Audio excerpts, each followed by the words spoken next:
When most people hear the name Annabelle today, their minds instantly go to the terrifying porcelain doll from the Conjuring universe, a cracked, sinister face framed with pigtails, sitting eerily in dark corners, a silent harbinger of dread.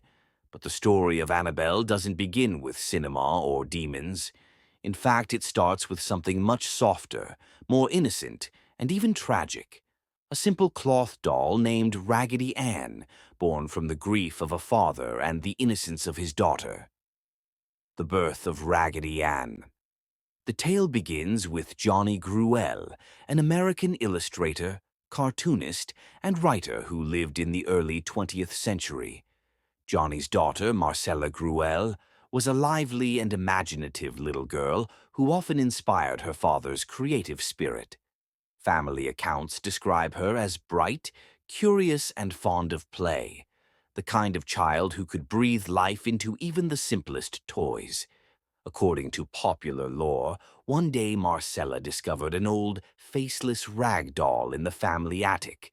This doll, handmade and patched together, had no distinct features, just a blank presence waiting for imagination. Marcella brought the doll to her father, asking if he could give it a face. Johnny obliged, sketching on the now famous wide eyes, button nose, and triangle smile that would become the signature look of Raggedy Ann. From that small act of artistic whimsy, a phenomenon was born. Gruelle began crafting stories about Raggedy Ann's adventures, publishing the first book, Raggedy Ann's Stories, in 1918. The book's charm lay in its themes of kindness, morality, and gentle lessons woven into tales of everyday adventure. Soon after, dolls were manufactured to accompany the books, turning Raggedy Ann into both a literary and commercial success. By the 1920s, Raggedy Ann had become an American household staple. She was marketed as the embodiment of wholesomeness, soft, safe, and childlike, with her red yarn hair and patchwork dress. Later, her brother Raggedy Andy was introduced, expanding the family brand. To many children, these dolls were comfort objects, symbols of security during turbulent times, such as the Great Depression and the wars that followed. The tragedy of Marcella. Behind this commercial success, however, was an undercurrent of sorrow. Marcella, the very child who inspired Raggedy Ann's creation, tragically died at the young age of 13. The circumstances of her death are both debated and shadowed by grief. Some accounts suggest that she passed after receiving a contaminated vaccination. Whatever the cause, the loss devastated the Gruelle family. It's often said that Johnny poured his mourning into the stories of Raggedy Ann. The doll, imbued with his daughter's spirit and memory, became a vessel of comfort, not just for him but for the thousands of children who would later cherish the character. Raggedy Ann's timeless innocence carried the weight of a father's love and loss. This origin makes the later transformation of the Raggedy Ann image into something associated with evil particularly haunting. A doll once born of familial love, grief, and storytelling would one day become a cinematic face of horror. From innocence to folklore. As Raggedy Ann spread through American households, so too did folklore surrounding dolls in general. Dolls have always been peculiar cultural artifacts. They are human-like but not quite human, objects of comfort, yet sometimes eerily lifelike. Anthropologists often point out that this uncanny valley effect, when something resembles a human but isn't quite right, creates discomfort. By the mid-20th century, tales of haunted dolls had already circulated in popular culture. From voodoo dolls in folklore to stories like the Robert the Doll legend in Florida, dolls had long been seen as potential vessels for spirits or supernatural forces. Raggedy Ann, with her stitched smile and fixed stare, was no exception. It was during the 1970s that this folklore took a sharp turn. In 1970, a young nursing student named Donna reportedly received a Raggedy Ann doll from her mother as a gift. What began as a sweet gesture quickly spiraled into terror as Donna and her roommate Angie claimed the doll moved on its own, left handwritten notes, and even attacked a friend named Lou. This is where Raggedy Ann became Annabelle.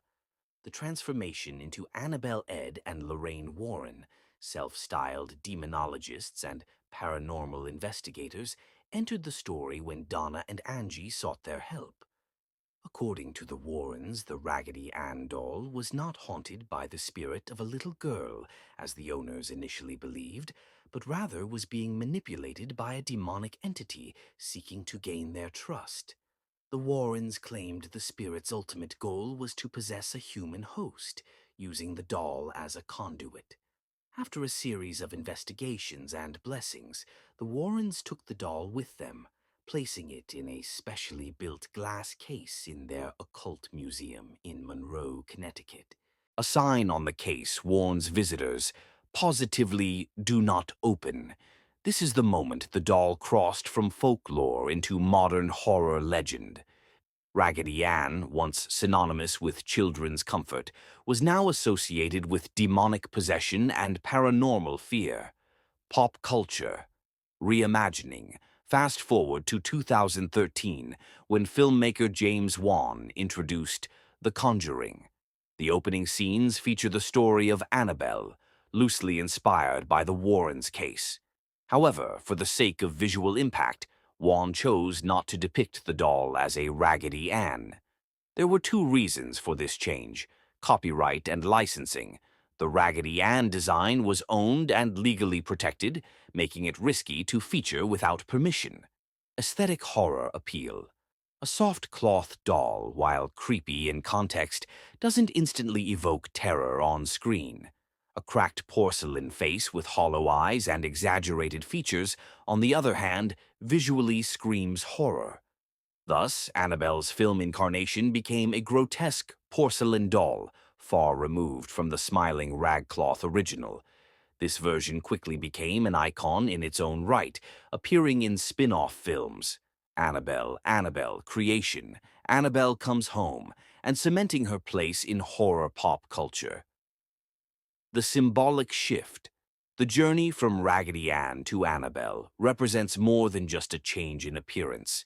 It reflects society's evolving relationship with childhood innocence and fear. Raggedy Ann, created from a place of love and storytelling, symbolized safety. But as culture became increasingly fascinated by the paranormal, that same symbol was inverted. The very qualities that once made Raggedy Ann comforting, her fixed smile, her stitched permanence, her silent presence, were reinterpreted as unnerving. It's a stark reminder of how cultural context shapes meaning.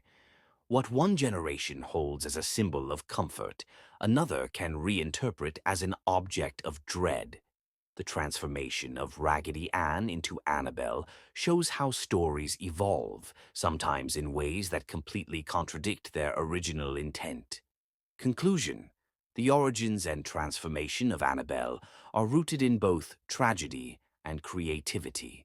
From Johnny Gruelle's attic sketch for his daughter Marcella to the booming success of Raggedy Ann, the doll began as a symbol of love and healing. Yet, as folklore, paranormal claims, and Hollywood reimagining took over, she became something entirely different. A vessel of terror. This dual legacy is what makes Annabelle so fascinating.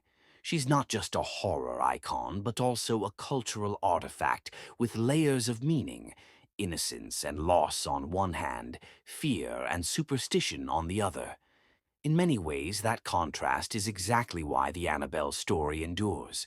If Raggedy Ann's transformation into Annabelle represents the slow shift from innocence to terror, then the story of Ed and Lorraine Warren's involvement is the beating heart of that transition. Their case file on Annabelle has become one of the most well-known in paranormal lore, serving as the bridge between a quirky doll and one of the most famous horror icons of all time. Yet, as with much of the Warrens' work, the Annabelle story is a mixture of chilling testimony, folklore, and heavy doses of skepticism. The roommate's experience. The case begins in 1970 with two young women, Donna, a nursing student, and her roommate Angie. Donna's mother had purchased a Raggedy Ann doll as a gift for her daughter's 28th birthday. At first, the doll was simply a decoration, something that sat quietly on Donna's bed. But soon, oddities began to unfold. The roommates noticed the doll changing positions. Sometimes its arms would be crossed, other times its legs were spread apart. On occasion, the doll appeared to have shifted rooms entirely. At first, the women laughed it off, assuming it was their imagination or perhaps that one of them was playing pranks. But the movements became more deliberate, almost calculated. Then came the notes. Donna and Angie began finding small pieces of parchment paper with messages like, "Help us," or "Help Lou." What made this especially disturbing was that the women didn't even keep parchment paper in their apartment. It was as though the notes were materializing from nowhere. Their friend Lou, who spent time at their apartment, grew uneasy about the doll. Unlike Donna and Angie, who wanted to believe there was some harmless explanation, Lou was convinced the doll was malicious. His instincts, according to the Warrens' later reports, were not unfounded. Escalation. The attack on Lou. The most chilling part of the pre-Warren phase of the case was Lou's alleged encounter with Annabelle. One night, Lou awoke from a deep sleep to find the doll sitting near his legs. Before he could react, he claimed he felt paralyzed, unable to move, as the doll crawled up his body and began strangling him. Another incident occurred when Lou entered a room where he heard strange noises. He found the doll tossed in the corner. As he approached, he reported sudden, sharp pains across his chest. Looking down, he saw bloody claw marks carved into his skin, marks that healed almost miraculously within 2 days. This escalation from playful movement to physical harm was the breaking point. Donna and Angie sought outside help, first turning to a medium. According to the seance, the spirit of a young girl named Annabelle Higgins had attached itself to the doll. The medium relayed that Annabelle was a lonely child who had died tragically on the land before the apartment complex was built. She claimed she found comfort in the doll and wanted to stay with Donna and Angie, asking their permission. Out of compassion, the women agreed to let the spirit remain. This, in the eyes of Ed and Lorraine Warren, was a critical mistake. The Warrens enter the picture. By this point, the disturbances had grown frightening enough for Donna to contact a local priest. The priest referred them to Ed and Lorraine Warren, who were already well known for their work in investigating paranormal cases. The Warrens concluded that the doll was not haunted by a child spirit at all. Instead, they argued it was a demonic entity, using the guise of a child to manipulate the women into lowering their guard. According to Ed, demonic spirits often play upon human empathy, feigning innocence in order to invite themselves into a person's life. By giving the entity permission to stay, Donna and Angie had, in essence, invited darkness into their home. The Warrens arranged for an exorcism of the apartment involving a Catholic priest. Afterward, they took the doll into their custody, removing it from the women's lives. The glass case back at their home in Monroe, Connecticut, the Warrens placed Annabelle in their occult museum, a collection of items they claimed were cursed or connected to supernatural events. Ed built a wooden and glass case specifically for the doll, fitted with a lock and a cross. A sign beneath it reads, "Warning, positively do not open." The Warrens often described incidents of Annabelle causing harm even while in the case. For instance, a young man reportedly mocked the doll during a museum visit, banging on the glass and daring it to hurt him. According to the Warrens, on his motorcycle ride home, the man crashed into a tree and died instantly. Lorraine later said she considered this proof of Annabelle's power. Skepticism and criticism. Despite the eerie testimonies, many skeptics view the Annabelle case as a fabrication or exaggeration. There are several points critics bring up. Lack of evidence. There are no independent reports of the doll moving, writing notes, or attacking Lou. All information comes from the Warrens' retelling, the medium's story. The spirit of Annabelle Higgins is unverifiable, with no documented evidence that a child by that name died near the property. Sensationalism. Critics argue that the Warrens had financial incentives to dramatize the story, as their museum charged admission and their cases became book and film material. Comparison to pop culture. Some note similarities to the Twilight Zone episode Living Doll, where a toy named Talkie Tina terrorizes a family, leading some to wonder if Annabelle's legend borrowed from existing fiction. Even among paranormal enthusiasts, debate remains. Was Annabelle truly demonic, or was she simply a doll caught in the imagination of a few frightened individuals? Cultural impact of the Warrens' story. Whether one believes in the supernatural or not, the Warrens' Annabelle case is one of the most famous in modern paranormal history. It blends elements of folklore, religion, and human psychology into a compelling narrative. By framing the doll as a vessel for a demonic force rather than a simple haunting, the Warrens gave Annabelle a distinctive identity. This framing also fit neatly with their broader worldview. The struggle between good and evil, God and demonic forces, with the Warrens positioned as mediators in that eternal battle. Their interpretation elevated Annabelle from a creepy oddity to a tangible symbol of demonic manipulation. Conclusion. The Warrens' involvement cemented Annabelle's place in horror history. Without their case file, the doll might have been nothing more than a strange anecdote told by a few roommates in the 1970s. Instead, it became the foundation for a legend, amplified by their museum and immortalized in film. Yet, skepticism lingers, and rightly so. The lack of verifiable evidence leaves the Annabelle case teetering between belief and myth. For some, she is proof of dark forces beyond comprehension. For others, she's a masterclass in storytelling, fueled by fear, faith, and fascination.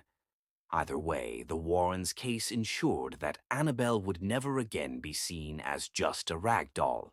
When Ed and Lorraine Warren locked the Raggedy Ann doll inside a glass case in their occult museum, they believed they had contained evil. What they didn't realize was that they had also created a story, a narrative so powerful that it would outlive them, spread worldwide, and evolve into one of the most famous icons in horror culture. Annabelle's legacy is not just that of a haunted object, but of a character, a symbol, and an enduring piece of modern folklore. Hollywood's reinvention. The Warrens' case files were fascinating enough on their own, but Annabelle's rise to superstardom truly began with cinema. In 2013, director James Wan released The Conjuring, a supernatural horror film based loosely on the Warrens' investigations. The movie was an instant success, praised for its chilling atmosphere and restrained use of jump scares. In the film's opening sequence, audiences were introduced to Annabelle, but instead of the soft, yarn-haired Raggedy Ann doll, they saw a porcelain-faced, cracked and grotesque creation. Her exaggerated, unsettling features instantly communicated danger. Viewers didn't need to be told this doll was cursed. The design alone said everything. Why the redesign? There were two main reasons: copyright and licensing. The Raggedy Ann design was owned by a company with strict protections, making it risky to replicate on screen without legal issues. Cinematic fear factor. A rag doll, though eerie in certain contexts, might not universally terrify viewers.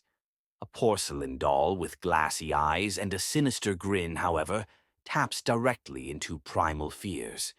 This decision transformed Annabelle from a local legend into a horror brand. Following The Conjuring's success, Annabelle was given her own spin-off films: Annabelle, 2014, Annabelle, Creation, 2017, and Annabelle Comes Home, 2019. These movies expanded her mythology, giving her fictionalized backstories far darker than anything recorded in the Warrens' files. Through cinema, Annabelle went from case study to global horror icon, joining the ranks of Freddy Krueger, Jason Voorhees, and Chucky. Annabelle in pop culture.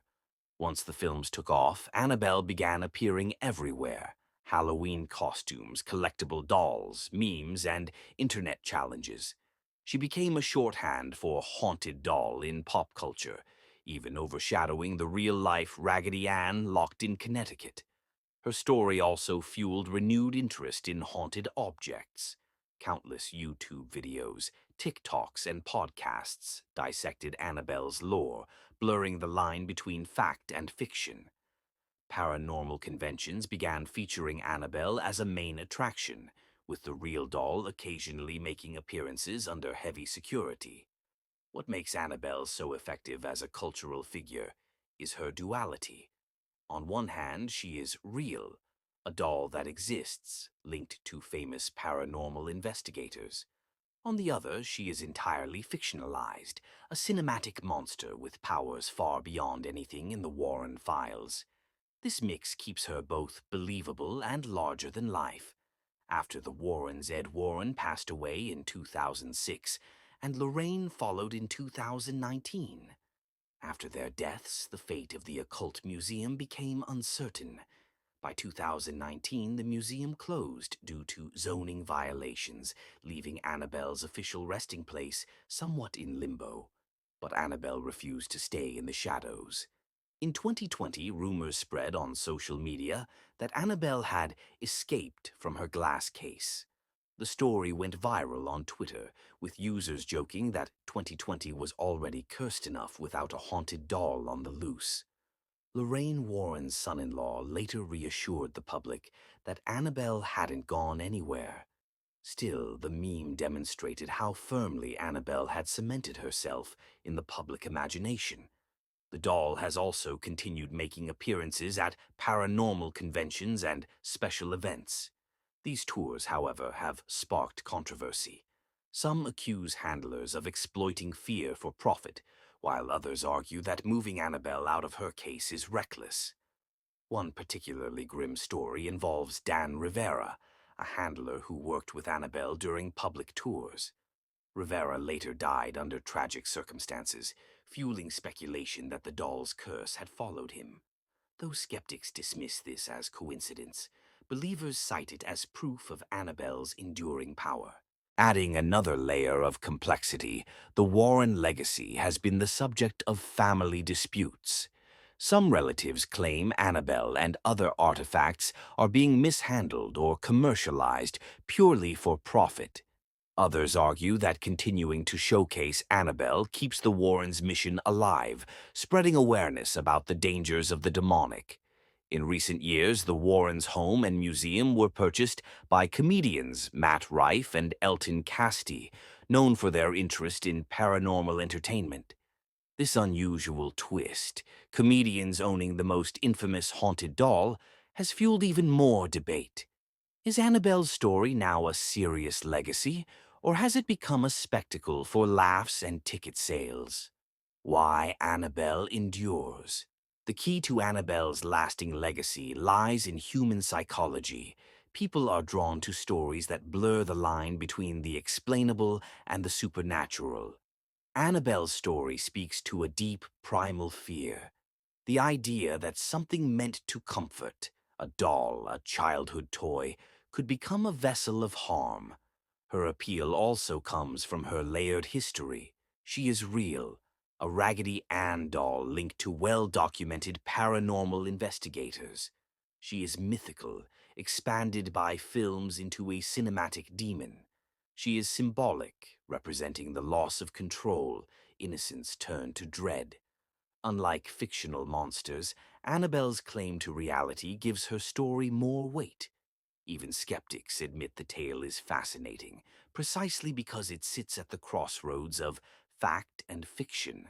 Conclusion: Annabelle's pop culture dominance is the product of decades of storytelling, From Johnny Gruelle's creation of Raggedy Ann for his daughter, to the Warrens' dramatic case files, to Hollywood's terrifying reinvention.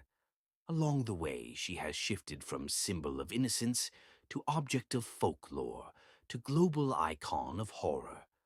Her legacy is still evolving, whether confined in a glass case, starring in films, or circulating as internet memes. Annabelle continues to terrify, intrigue, and entertain. More than just a doll, she has become a mirror for society's fears. Fear of the unexplained, fear of manipulation, fear of losing agency to forces beyond our control. And that's why Annabelle endures. She's not just stitched cloth or porcelain. She's a story we keep retelling, reshaping, and fearing.